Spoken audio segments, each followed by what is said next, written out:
Simon Day, thank you so much for joining me on the Real Clear Values podcast.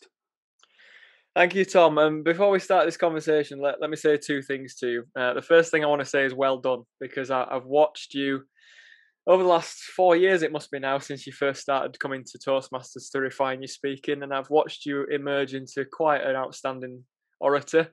I've watched you develop into quite the TEDx enthusiast to the point where you've delivered your own, and that was an exceptional job. And you've come up with the three stewardships framework, and I'm just loving the work that you're doing and the journey that you're on. So well done.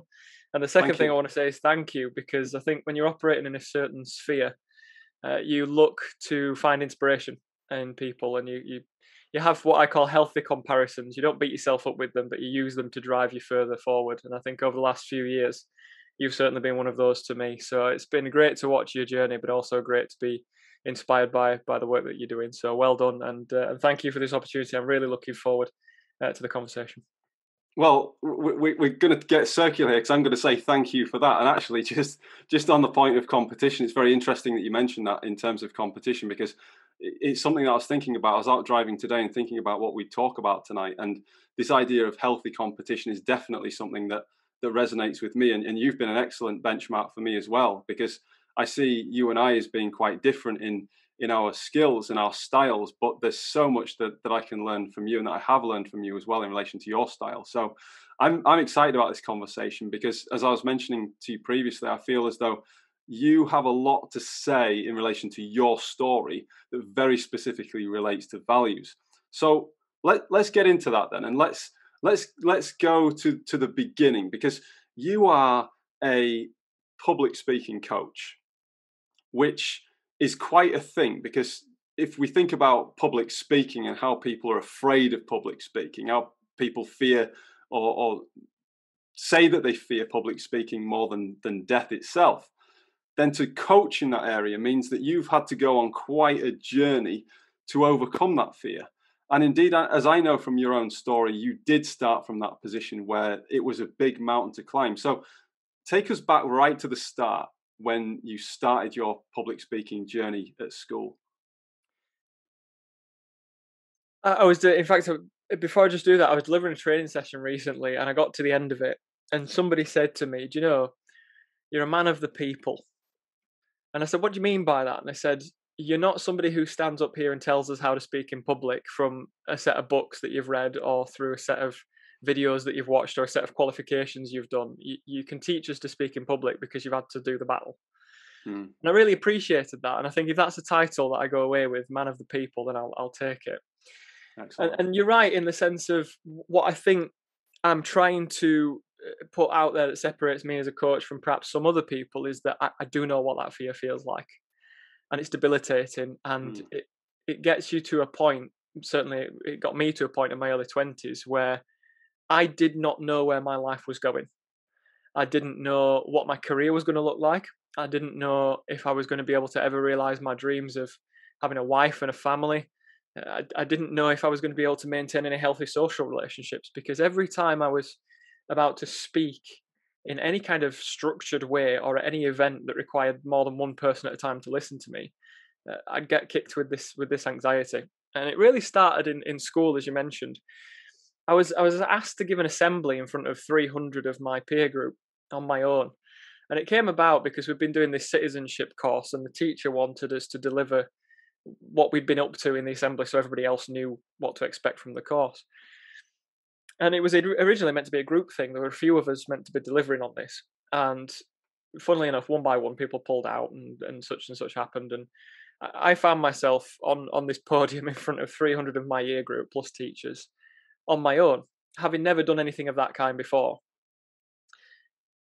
And it's very difficult to describe, but as a naive 16-year-old, I must have thought it was just what I'd heard of being stage fright or nerves, performance nerves, because things were happening to my mind and my body that I'd never come across before. You know, my mouth dried up. I couldn't get between sentences without snatching for a breath. I couldn't look at anybody. I was staring at the floor. My right leg was shaking, which made my voice tremble. My hand that was holding the piece of paper with the notes on it was shaking. And my eyes wouldn't focus on anything. So I couldn't read the notes on the paper, couldn't make eye contact with the crowd. I actually remember the main thing that I remember about this presentation was a sea of orange plastic chairs that people were sitting on, and I remember the floor being that kind of alternating sort of tessellated wooden pattern, and that's all I remember. So my mind and my occupation was completely the opposite end of where it should have been. I should have been Mm. engaging with the audience. I should have been looking at them, delivering the ideas that I put together, and I couldn't do any of it. And I thought to myself at 16, this just is me. Yeah, there's Yeah. nothing I can do about it. It's how I And feel. It's nerves. just to chip in there, Simon, on that point, I think you've made a really interesting point. All those things that you were feeling physiologically, the sweating, the dry mouth, the inability to focus, the looking down, that in itself is scary, isn't it? Because you don't know what on earth is going on there. These things are kind of happening to you, aren't they? Yeah, it's really disorientating because I mean, now with hindsight, I recognize all of those things as adrenal reactions to a Mm. situation in which I felt that I was separated from a group. And that comes from obviously your ancestral biochemistry, where when there's danger there, you see it as a threat, and your body just Hmm. processes it as a predator situation, if you like. And at the time, I didn't have a clue. I didn't know any of that stuff. I just knew that okay, lots of people, big room, they're listening to me. I feel judged. I'm nervous. That's how far it went for me. And by the time I got to the end of that situation, my confidence was pretty low anyway. Obviously, being pale and ginger in high school is not a good combination.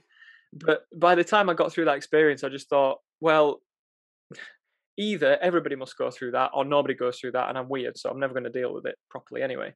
Mm. And I just thought maybe as I get older, maybe something will happen and I'll just grow in confidence naturally. You know, as Yeah. time goes by, it'll heal itself. Is the kind of approach that I took. And by the time I was in my early 20s, I'd quit my first job after 9 months because it was a marketing job where I was usually sitting on the computers for 9 hours a day. But I got to a point where the operations director came across and said, we're short staffed on the sales team. You're going to come across on the phones from Monday and start cold calling customers. Well, that was about the worst thing I could possibly imagine doing, talking to some faceless voice that I couldn't see down the other end of the phone. And I handed in my notice that afternoon. I quit, and Mm. I just thought, I can't do this. Can't do this. And I was a newly married man at the time to a woman who was wonderful but an introvert. So we didn't Mm. often talk much. It was a fairly quiet house we lived in, and I remember sitting in the front room of our bungalow. So this was 2013. We're newly married, and end of that year. So you're talking about October 13. And my wife turned to me and she had my hand and she said to me, "I know this is going to be hard.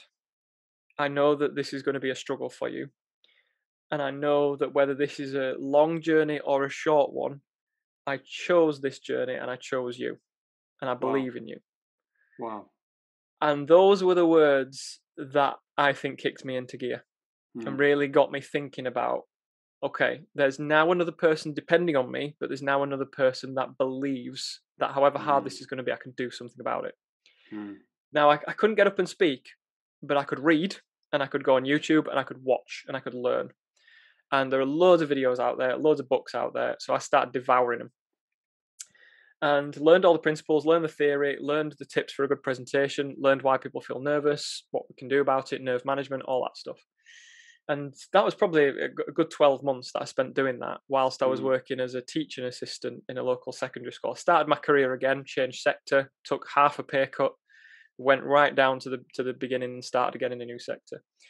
And working, it was a combination of two things. It was devouring that material and it was working with young people on a one-to-one or small group basis Mm. and listening to them talk about their challenges that Mm. really brought me down to earth, because some of those kids had challenges far worse than I'll ever know with things that were going on at home, things they were experiencing. And I thought, if those kids can battle their challenges, I can do something with mine. And Mm. I was learning this new material and I thought, right, and this was August 2015. I thought to myself, I am ready now to take the next step. There's no excuse for me not to take a small step in overcoming this fear that I've got. Mm. That was when I joined Leeds City Toastmasters, went to a first meeting, found out there were people who could speak really well and that they'd been scared too, and they'd Mhm. gradually picked up some skills. And I joined in August 2015, so you're talking about 6 years now. So just to stop there, Simon, that's this point's worth bearing out. So when you went to Leeds City Toastmasters, Mm. you found people there who could speak really well. but they'd been scared too. And I think that is such a crucial realization, isn't it? It's when I remember when I first went to Toastmasters, and I didn't go as somebody who was petrified of speaking. I went there to kind of refine myself and because I knew that I could be better in my own style. I knew that I had a lot of refinement that I could do there. But even still, I remember being sat there and thinking, good grief, these people are professionals. How long have they been speaking? How can I ever get to that level? But when you really do have to look inside yourself and think, I am going to take that next step on that journey. I am going to commit to this thing. So kudos to you for doing that, because I think at that point it's quite easy to walk away and say, no, I'll leave them to it, and I'll let them be good at public speaking, and I'll not bother trying myself. Yeah, and I see why a lot of people do that, because what a lot of people sometimes get into the trapped mindset of is either they're thinking about other people. So I've got a wife to look after, I've got a family or a spouse or partner to look after, I've got colleagues I need to look after in my workplace, and what they don't do is they don't prioritize themselves. And sometimes what we can do is we can do this kind of self-sacrifice where we say, Yes. all right, I've got so much on my plate that my own development then becomes less of a priority. But this is where your stewardship comes in. Stewardship of self is your first port of call. And Stephen R. Covey calls it sharpening the saw. If you never get your skills sharper, quicker, more refined, you're never going to be more useful to the people that you serve than you are now. And that's dangerous, because if there's a day where I start to think, right, I'm going to look after everyone else, I'm not going to think about how I am as a husband or as a father or as a colleague or as an employee or as a relative, I've stopped growing. And I'm not prepared to get to that point in my life. So when I get hold of something that I know will do me good, I'll be like a dog with a bone with it. I'll be tenacious, I'll grab it, and I'll keep on with it, and I'll persist.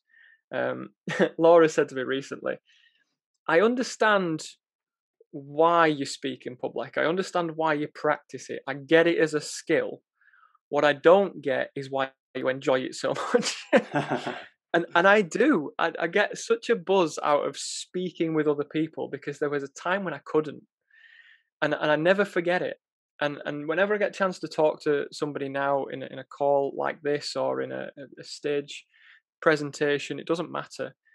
The fact that I can open my mouth and articulate, and words come out and ideas come out, and I can have a conversation with somebody and learn stuff, that never stops bringing me joy. And it will never stop seeing me develop and grow and learn from other people. And I think that's why I love it so much now, is because every new conversation is a chance to learn something. I'm learning something tonight, I'll learn something tonight, and I'll learn something else tomorrow. And while ever that's happening, I've got a reason to live. Yeah. Just to pick up there, Sam, there's a few things I'd like to draw out, because you mentioned your wife Laura again there, and I want to go back to that conversation that she had with you about giving you that vote of confidence right at the start, taking you by the hand, giving you that vote of confidence, making you feel safe, but also giving you a sense of responsibility. So it's kind of like a dual. There's a dual thing going on here, in the sense that on the one hand you've got this highly supportive partner who is with you on the journey, who makes you feel safe, who believes in you, who knows that you can climb that mountain. But then you've also got that responsibility to go forward and to step forward. So for you, there was some enlightenment in the fact that you went to Toastmasters. You saw these people who'd been to a greater or lesser extent where you were, and you decided, now I want to be where you are.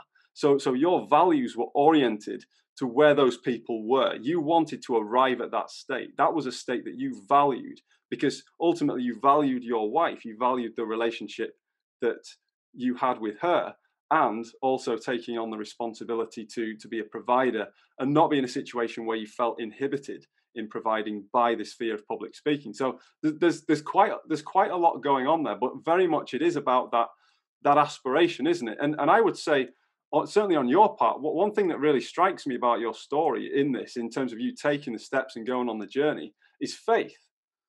Faith is, in a scriptural sense, which is defined as hope in things which are not seen, but which are true. In some respects, I liken it to putting your best foot forward. I say, very, very simply, just putting it in the simplest possible way, faith is essentially putting your best foot forward. And you don't know if you're going to win. You don't have that perfect knowledge that you're going to win, but you know that you're going in the right direction. And if you put your foot forward and actually it turns out you're not, then you can correct your course and you can change. And that's where, again, to use another scriptural principle, that's where repentance comes into play, because we make those changes, we make those shifts. And they don't have to be seismic 180 shifts, but they're gradual shifts along the way. So you've shown up to Toastmasters, you've seen these people who are so great, you're right at the start. What happens next? How do you then move forward on this journey? Well, you've drawn out a number of really good threads there, and I think mentoring comes into it hugely, which I know is obviously a huge part of what you're doing, and faith as well. I agree with you. So Laura was my first and greatest mentor in this situation. She was the one who gave me the nudge. She was the one who expressed the faith in me. And if you go back to 2013 and go into Laura's head and say to her, "What are you thinking about this guy right now? What do you believe he's capable of?" I think she might not have seen what has come, but she definitely saw more in me at that point than I saw in myself, because I was in a dark place at that point. So she was able to express that faith in me, and that faith picked me up at a time when I really needed it. Toastmasters is a wonderful organization for anybody that wants to improve their public speaking and their communication skills. And the mentoring setup there is wonderful. So you get people who are your designated evaluators. Whenever you give a speech or you take on any responsibility at a meeting of Toastmasters, you have somebody who is assigned to give you feedback on what you've done. And the feedback, almost without exception in the 6 years I've been at Toastmasters, is delivered sensitively, incisively, and constructively. And I absolutely love it. And you and I both know him, a chap called Peter at Toastmasters. Yes. And he was there at the beginning, as was Paul. So Peter and Paul, not two birds, but two important people. They were there. And Peter, the first time I spoke, he realized that it was one of my first times there, and he realized it had been a real challenge for me to get up and even do anything. He could have at that point taken the speech apart piece by piece and said, "Well, this is what you did well, but this is what you need to do better." Peter, the first time I spoke, came up to me and gave me the best piece of feedback I've ever heard. He just looked me square in the eyes and he said, "I'm proud of you." Didn't say anything else. He said, "I'm proud of you," because he recognized how hard that had been. And gradually, as my journey evolved, Peter and Paul and other evaluators, yourself, you've been part of it, and other evaluators like you have been able to take apart my speeches at a time when I was ready to get feedback and talk about what I was doing well and where to go next. And what I love about that journey is, as my speaking has evolved, the feedback has evolved. Somebody could have given me really detailed, elaborate feedback on day one, but I wasn't ready for it. What the great thing about this mentoring journey has been is that people have been able to astutely see exactly where I was and what I needed at that moment, whether it was one thing, two things, or five things. And they were able to give me what I needed to take the next step in my journey. Yes. So what I think's been really good about the journey of my speaking career so far is that I've had the right people, the right feedback, the right mentors, and the empowerment to make decisions based around that feedback by not being overwhelmed by it. Because I've been given the right action steps at the right time to implement, to exercise the faith, as you've said, to put that into practice, see it work in your own speaking, see it have more of an impact, and go, "There's a true principle, it works, what's the next one?" Yeah. And almost like driving a car, the craft of speaking over time has coalesced, where smaller skills merge into bigger skills, merge into an overall experience. Now, after 12 years of driving, I can get in a car and drive to work and not think about it. Now, after 6-7 years of speaking seriously, I can get up on a stage, deliver a presentation, and not really think about how I'm doing it consciously at the time. But then I reflect on it afterwards, and I'm always looking to improve. Like you do when you drive, you might occasionally make a little mistake and go, "Oh yeah, just need to remember that." But I don't think about every little thing anymore. It's more about the audience, the message, and how I can be an instrument to deliver that message. And that's where I think this theme of faith comes back in. You have to believe that your voice is worth hearing. You have to believe that your message is worth being received. And you have to believe that you are the right person at the right time with the right situation to deliver that. Everybody is unique. And you've said this before, and I believe it too. Every single person is unique. And every single person is equal in the sense that they all have value. And as soon as you discover what that value is and that you're the person to deliver it, public speaking doesn't become scary anymore. It becomes what I call the privilege of the platform. Here's a Yes. group of people, here's a message, here's an opportunity. What can I do with it? And Mm. there, you're not focused on your nerves, you're focused on the needs of the audience. And that's Yeah. when communication finds its real purpose and its real meaning. Yeah, definitely. I love that. I love that about the point about uniqueness, because we're not all the same, and there's a temptation sometimes to flatten everything and say we're all the same, and we're not. We're not at all. We're not all the same. It simply isn't true, and we're not supposed to be, because we all have different skills, and we need to be able to complement each other, as in complement with an E rather than an I, so that we support each other and we build each other up. And I think it's really important to realize that and to lean into that, and ask the question. So the question I always ask people, and I ask the people who work with me as a mentor, is who can I serve? That's the question. Who can I serve? With the journey that I've been on so far, who are the people that I am to serve? And I suppose it's similar. It relates to your outlook when you're getting onto a stage to speak in public. Is who are these people in front of me? Where are they? What do they need? And how can I help them? It's those sort of questions, isn't it?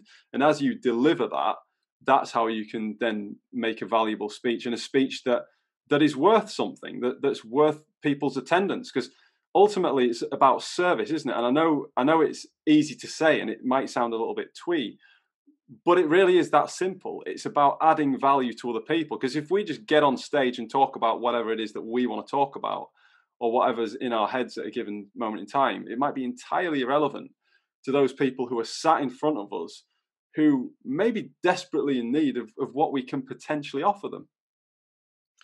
Yeah, 100%. And I'm not going to go too far into this because I don't think this is the time or the place. But if you look at the pandemic, if you look at what's happened over the last 18 months, look at what's happened in terms of the quality of the communication that's been delivered and the self-serving interests of some of the people who've delivered it. And there's Mm, been such a polarization and such a reluctance and an unwillingness to follow some of this guidance, either because it's not delivered very well, or because the people delivering it aren't committed to the thing they're mm, delivering, and they're more interested in self-preservation and survival than they are about actually helping the people at the other end. That the communication cycle or process breaks down. And, mm, and I've seen that process happen time and time again with ever increasing severity over the last 18 months. And it despairs me.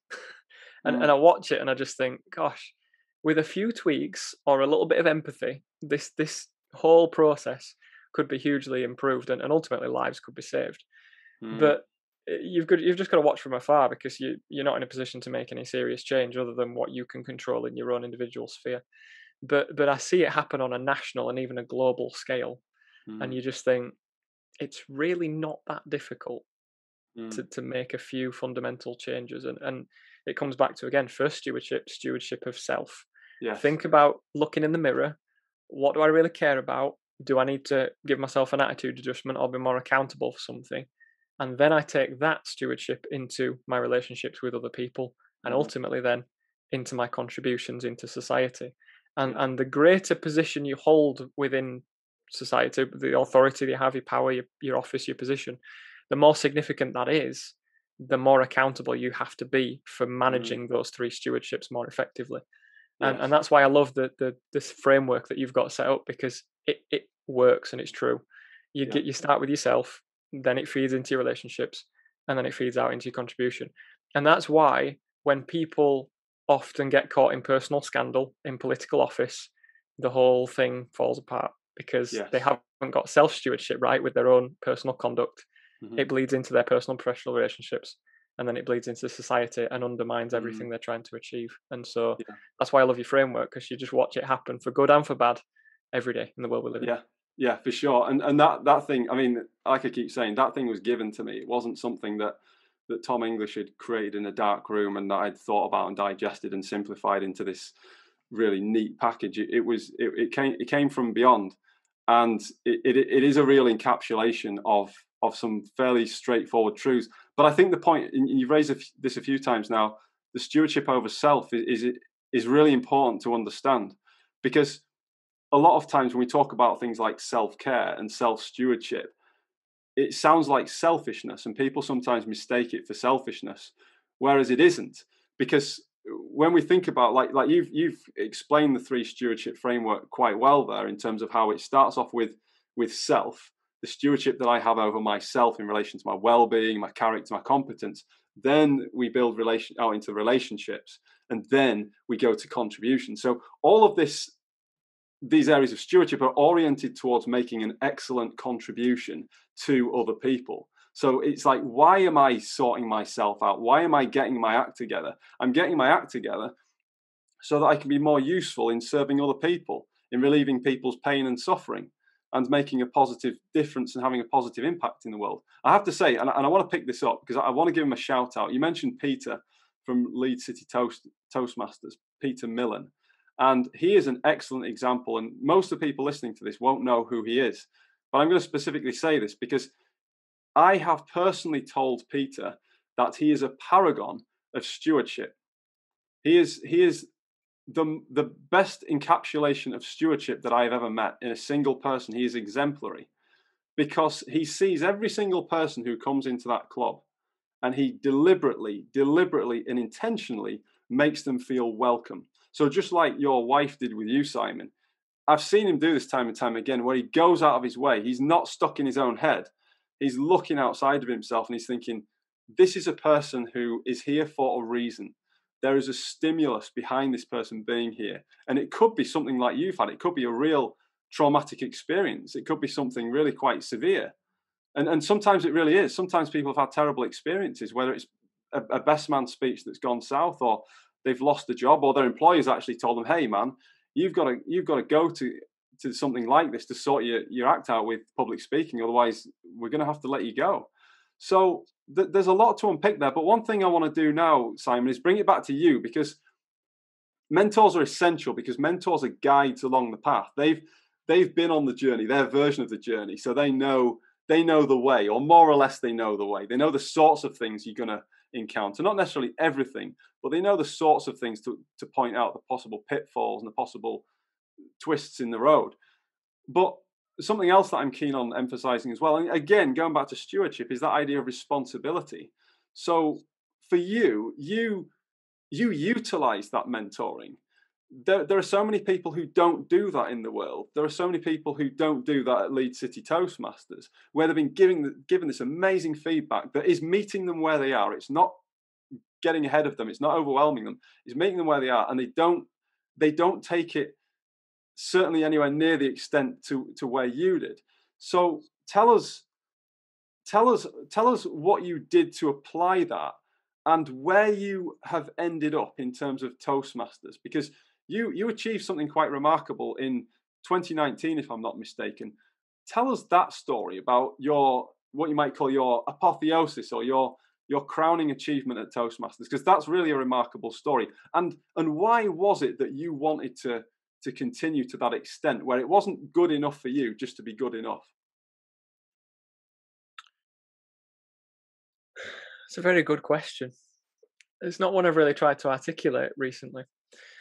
I think this comes back to something that you've talked about in terms of stewardship over self versus selfishness. And I think I've understood this a little bit differently in recent times.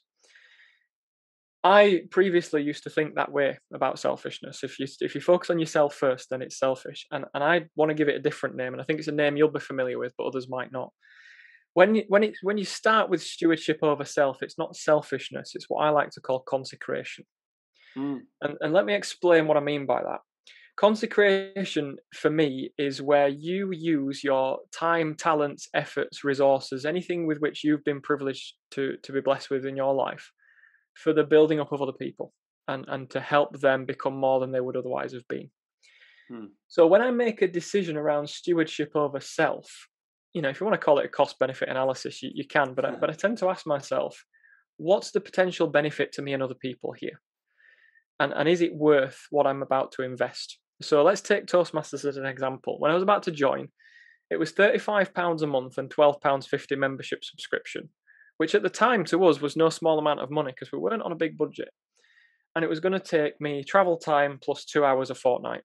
That's what the meetings were. And I sat myself down and I said, there's the investment. What's it worth to me and my family and my future career? And I decided there and then that the benefit of it far outweighed the cost.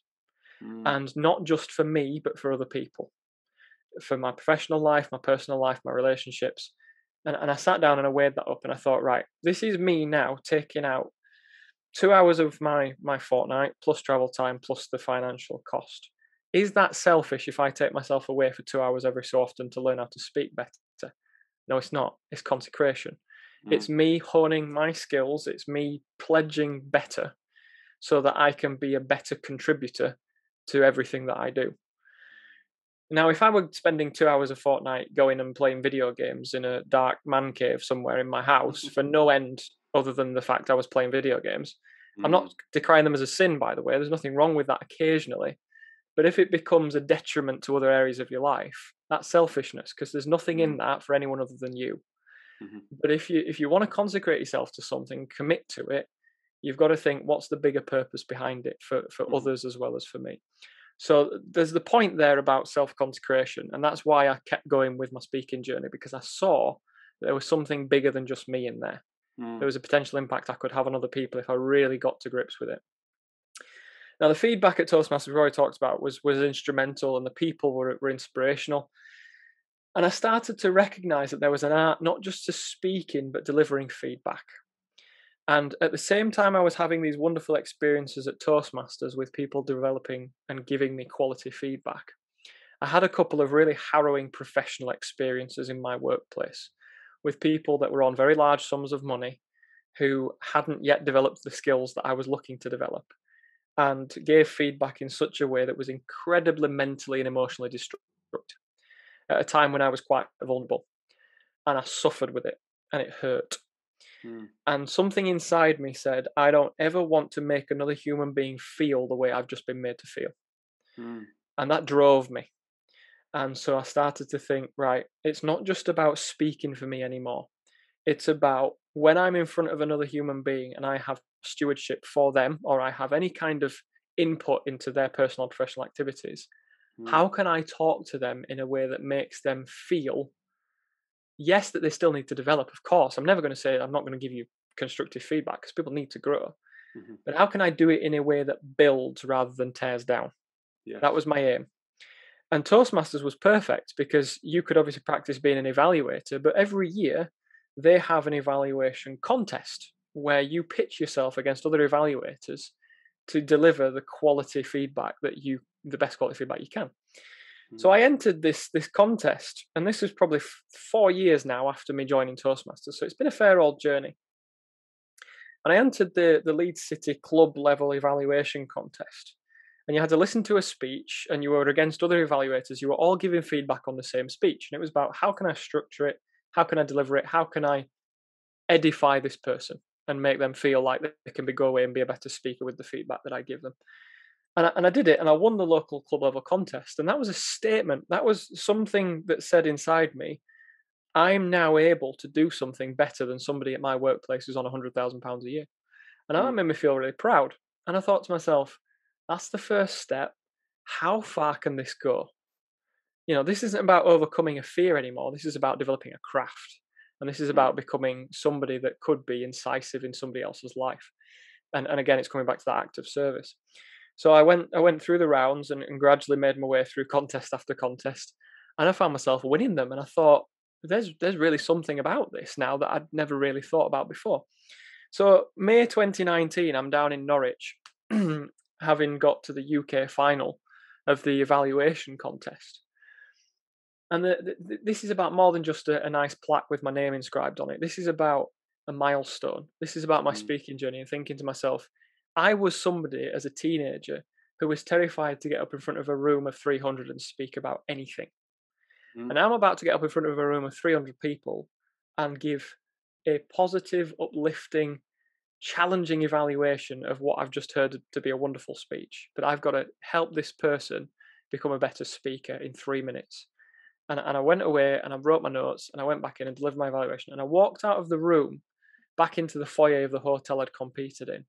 And I didn't care whether I'd won or lost. I wasn't Mm. bothered. What I was bothered about was what I'd just achieved in 4 years. Yes. And what I was also bothered about was the quote inscribed on the wall in the top corner of the foyer, which I still have a picture of and I've never forgotten. Life shrinks or expands in proportion to one's courage. And that day I showed courage because I'd done something so far outside of the person I used to be that I was absolutely delighted with the achievement.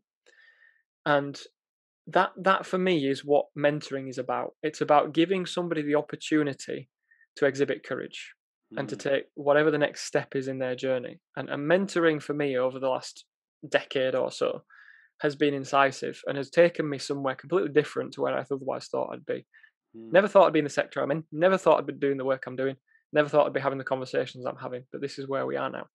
Yeah, And it just so happens that I did win that contest and I became the UK champion for speech evaluation in 2019.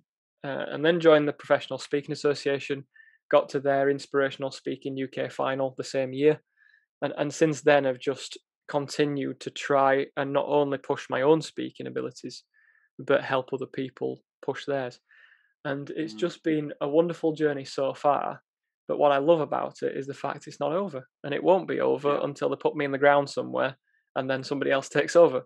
And that's what I love about this, is that I've found something now that's going to last me the rest of my life. That's incredible, because you're not an old man by any means. So I feel like one found, sometimes.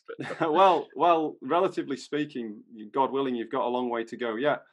And isn't it a great feeling? Because I feel exactly the same way about my work. So I know exactly what you're saying in terms of my work as a mentor in relation to 3 stewardships.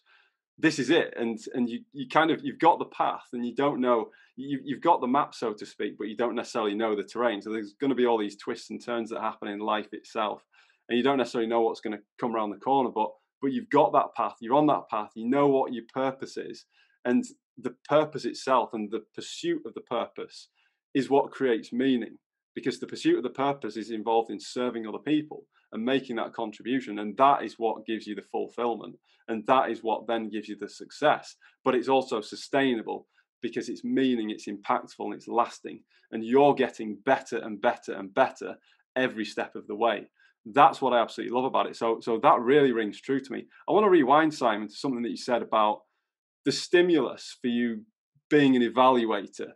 That wound that you had from somebody at your place of work who was in a position of power, who was well paid, much better paid than you were, who created a wound in you from doing that. And I think that's remarkable, that you chose that course of action, that you chose not to be just resentful about that and to rail against that individual or curse them in silence or behind closed doors, but you used that as catalytic fuel to further yourself, to better yourself, so that you could be a better example of how to give feedback, how to give an evaluation, how to help somebody along the way. I think that's remarkable. And I think that's why I draw attention to that, because I think we don't see enough of that in the world, or we don't see enough of it in public. We hear a lot about power struggles between people and this zero-sum idea of somebody's done me over, so I'm going to do them over in a vengeful sort of way, but very little about, actually, I've been hurt.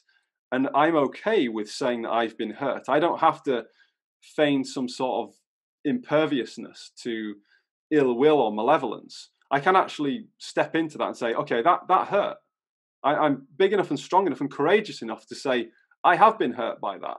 But you know what? I'm not going to stay in a state of resentment and wallow in that. I'm going to do something about that. And I'm going to move forward to hone my skills, to then use that as a platform to make a better contribution. So you started out with that vote of confidence from Laura, that vote of confidence, that taking of responsibility.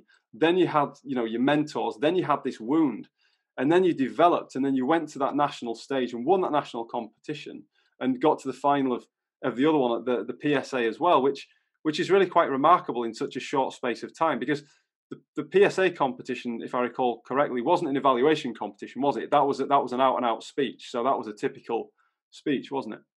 Yeah, it was a 5-minute inspirational speech on a self-created title. So you had to come up with a title, and interestingly enough, mine was Future Over Fear. So I was looking to the future rather than being consumed by fears that you'd had in the past.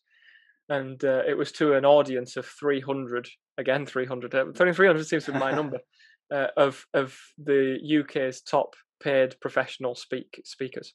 So you're sitting there thinking, I've got to get up in a minute and deliver a 5-minute inspirational speech to people who are paid vast sums of money every year to do what I'm about to do. So they know everything I'm going to do before I do it. And that still remains the toughest speech I've ever given, even though it's 5 minutes. Yeah, yeah. I think that's interesting. You mentioned about the money and the status thing. I've been thinking about this a lot lately, and how those are traditional yardsticks that we use in society, aren't they? How we peg each other against against one another in this hierarchical sort of way. You know, who's got the most money, who's got the best car, who's got the highest status. And what I've realised is actually, and I wonder if you've had a similar realization, but the more you spend time with people who are at these levels that society looks to and thinks, whoa, this person, he or she's really made it, man. They really know what they're talking about. They're really flying. I've realized actually, going back to what you said earlier about having a unique contribution to make, I've realized actually I can more than hold my own with those people. And I'm sure you've realized that as well, because you have to have realized that by winning the competition, because by definition, you've been victor in a context in which those people are. And I think that's really empowering when you come into your own and you realize, actually, this is my path, this is my lane. I'm going to move forward on that path. And when I stay in my lane and I move forward, I've actually got something to offer here. And it doesn't matter that I'm not earning as much money as they are. It doesn't matter that my job title is lower than theirs. I can damn well add some value here. Have you found that yourself? Yeah, absolutely. I've found myself in a position now where I've had a few really privileged opportunities recently to stand in rooms and sit in rooms and rub shoulders with people that I never imagined I'd even be anywhere near, and to Mm, have a conversation with them and to listen and to learn, but also, like you say, occasionally to contribute. And I think it was Amy Rowlinson, another terrific speaker and podcaster in our world at the moment. She said recently that when you find work that aligns with your values, you'll mm, become valued for your work.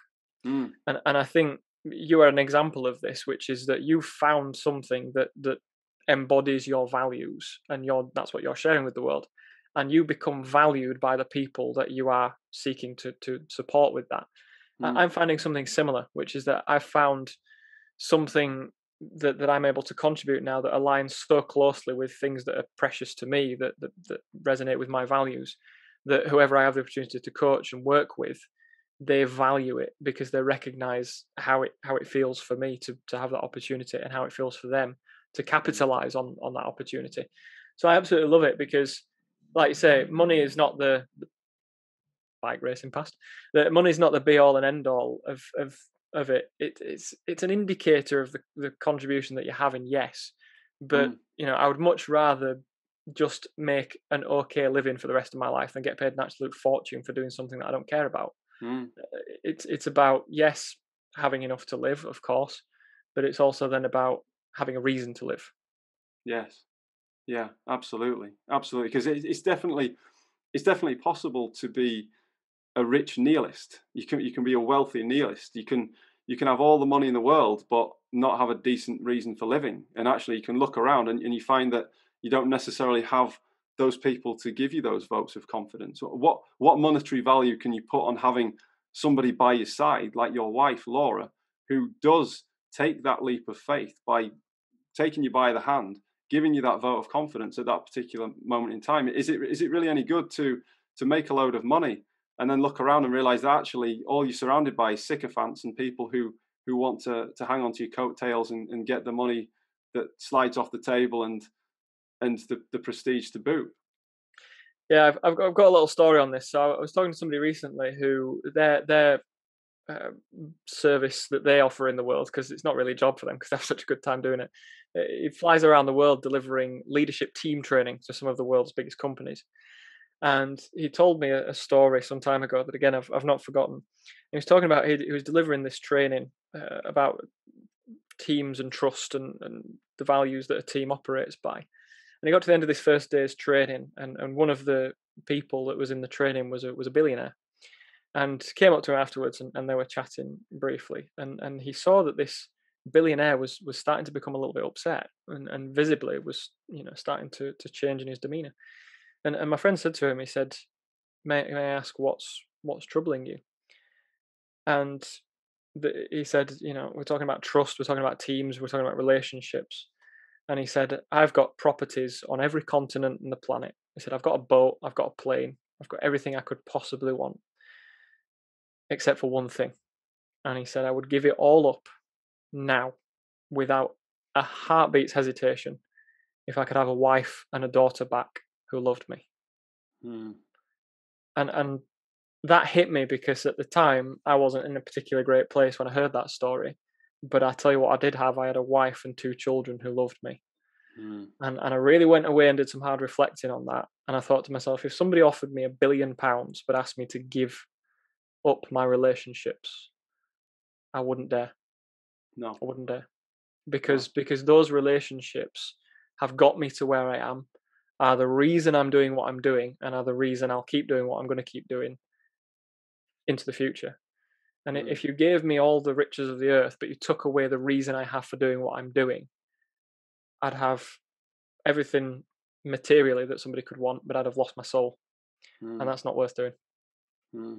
Absolutely. It's like that New Testament phrase, what good is it to if a man gains the whole world but loses his own soul? It's very similar. And I think because society is so materialistic, and we do have these yardsticks of progression and status based on material things, it's very easy for people to lose sight of what really is important. And I sympathize with people. I don't say that coming from a position of judgment. I really sympathize with people. I think it's really difficult. And from my own story about my own becoming distracted and falling into the hedonism trap, because it's very, very easily done. We live in such a noisy, chaotic, turbulent world with so many different voices and brains that are pretty plastic as well. Our brains change all the time based on the things that we expose them to, the inputs that we have at every level. Movies that we watch, things that we listen to, and everything else. So for you, in terms of your path, you were very purposeful. You decided, this is what I'm going to feed my brain. This is the direction of travel that I'm going to take, and this is where we're going to get to. So kudos for that. Let's move on a little bit now, Simon, to talk about your business, because we've talked a lot about your path and your purpose. What about the business? Tell us about the business. What do you offer through your business services? So everything I offer is available to look at on the website, simonspeaks.co.uk. And I've always been a little bit troubled by my branding ever since I set it up, because it sounds a little bit egocentric. It's my voice, I'm speaking, listen. But it's not really that way intended. The reason I called it simonspeaks.co.uk is because it's a reminder that I couldn't speak. And every time I have the opportunity to have a new conversation or talk to a new audience, it's a reminder that I can do it now. I can do it more than I ever thought I could. And if I can do that, then anybody that has the opportunity to work with me can feel that same way and can work towards having more courage, more confidence in their communication. So the main thing that I do at the moment is I do one-to-one coaching. And that's usually with mid to senior level professionals who are at a critical point or crossroads in their journey, whether it's that they're struggling with the new demands of a leadership role, or they're looking for a career promotion, trying to progress, whether they've got a big presentation coming up, annual conference, that kind of thing. And I can work with people quite intensively for a few weeks, or I can work with people periodically over a longer period of time. And I've done both, and help people prepare those speeches, presentations, pitches, or just build that overall confidence so that if they're delivering regularly, they can acquire those skills and have more of an impact in what they're doing. So I tend to do a lot of one-to-one work. I occasionally do workshops for teams or smaller groups. So I delivered recently to the senior leaders of a charity based here in Yorkshire. That was a team of 12, and very much enjoyed that. It was really good to have the chance, even over Zoom or doing it online. You do have that some interaction with the audience, and that was about 2-hour masterclass. So I do sort of half day, 2-hour workshops for teams and leadership teams in organizations as well. And I'm quite excited because the next venture that's hopefully coming this summer, in the next few months, is an online course. Right. So I'm creating something called Public Speaking Essentials. So it's about 3 or 4 hours of content based around all the principles that I've learned in the last several years, things I wish I'd had, really. And I'm putting that together, and that's going to be an online course that you can access in your own time, in your own way, take it at your own pace, and it's going to be very affordable, which is one of the things that when I was starting out, I wish I'd had. What I didn't have was a lot of money. What I didn't have was a lot of time, and I didn't have a lot of knowledge of where to go to get quality feedback. And not everybody's ready to go to a speaking club like I did. So I wanted to offer people something that was accessible, actionable, but affordable as well, and try and reach everybody, Mhm. and kind of remove all those barriers really to people progressing. So the online course I'm hoping is going to be released by the end of August, at which point you'll be able to get through that through the website as well. And as I say, that's an opportunity for people to just take on 3-4 hours of content, get some of the key principles, and then maybe that's the step between where they are and the Mm, next step that's perhaps too far for them right now. So I'm just trying mm. to build that little bridge for people to help. But eventually, I think I'm going to move into a little bit more of the online content courses and things like that. But I'm always available as a coach for people to book in and have those one-to-one or those team and leadership presentations from me. Brilliant. That's super. Well, Simon, I have to say, because I mentioned to you about the point about competition. I have to bring that back because you and I are so different, and so I'm, as you know, I'm going to say this for the benefit of people who don't necessarily know. I'm much more comfortable being spontaneous and just getting up there, someone giving me the mic and just giving me the moment to talk on a topic. And I might have like 3 or 4 bullet points in my head, and I'll just go on those 3 or 4 bullet points, and I might run over time a little bit, but I'll do a much better job than if I went away and did the perfect essay. Whereas I find with you, you're so controlled and so disciplined in how you deliver your speeches that they're clinical. And so I wonder, in relation to your coaching, how do you deal with people like me versus people who like to do it like you, where they want to do something very clinical and very precise that's planned out beforehand? How do you deal with the different styles of deliverers, if you like, speakers? That's a really good question. I think you've talked about it as well, which is the thrill of working with people who are unique. No two Mm, people are the same, and so I don't tend to work around a formula. I tend to work around the person yeah, and what they need. So you think about different professionals in different sectors who speak different vernacular. They want to achieve a different thing with their presentation to a different size of audience in a different setup, whether it's online, in person. There is no secret formula really to a mm, speech, but there are principles. And what I tend to do is, once I've learned enough about the client, about their context, about what they're seeking to achieve, we can then start to look at which principles are most fundamental to apply. So it mhm, might be that somebody's already relatively comfortable in delivering, like yourself. They can stand up, they can talk. That's not the issue. The issue is not nerves. The issue is not stumbling, fumbling over words. The issue is craft. How do I refine yeah, my craft more? How do I get those extra marginal gains? How do I perfect my rhetoric and my language to really have an impact at the right time? How do I use my voice better? And so when we've discovered what those principles are, then we devote to really honing them. One thing that's really fascinated me recently is the study of rhetoric. It's mm, something that's still quite heavily done in America. They have a yeah, strand of their curriculum that focuses on it. In England, we don't really do that so much, but we are starting to introduce bits of it back into secondary education. Because rhetoric, is huge in America and in Europe right through ages and centuries, yes, but just seemed to die off in the last couple of hundred years here. And mm, so I've gone back into studying it. I've done a little short course from Harvard University about some of the great speakers and the rhetoric. And again, I've been fascinated by learning how to craft a speech rhetorically, the language, how that's put together, how that's structured, and just a few of the techniques you can use. And you look at speakers like Obama recently, for example, who wonderful rhetorician. And there is techniques that you can apply and you can take from speakers like that and put them into your own context. Well, not everybody wants to be a rhetorician, but if mm, you were to give somebody 2 or 3 techniques and say, try that one there, try that one in your introduction, just stick that into your conclusion, bring it back around to your introduction, and it's not going to mm, be a typed out, written, word for word speech, but it's going to be something that if you put that in the introduction and that in the conclusion, it's going to give it a little bit more shape and it's going to have that little bit more rhetorical impact, and your audience will remember that more than if you just kind of die off at the end of your speech. So it's about mm, working out what is it this person wants to achieve and what techniques and principles can we apply in yeah, order to just take wherever they are up another notch and up another notch and up another notch. And mm, gradually, I'm not promising any future Barack Obamas, but what I am promising is you'll be a better version of yourself as a speaker for applying the principles. So it's about not feeding someone for a day and then, I'm teaching people to fish. I'm saying, here are the principles. These are the techniques you can apply. Go have a look at them. Come back, talk to me. Let's see what we can do. And that's what I love about the coaching relationship is it's not a lesson by lesson script. It's about, where are you now? What do you want to achieve next? Try that. That's worked. And essentially what I'm trying to offer people now is what I had, is a step by step, decision by decision, session by session approach to speaking that's going to improve you over time.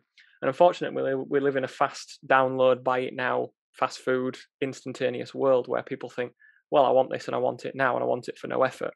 It's not the way it works. It's taken me 7 years to even get to a point where I am now. And what does the next 7 years hold? I don't know.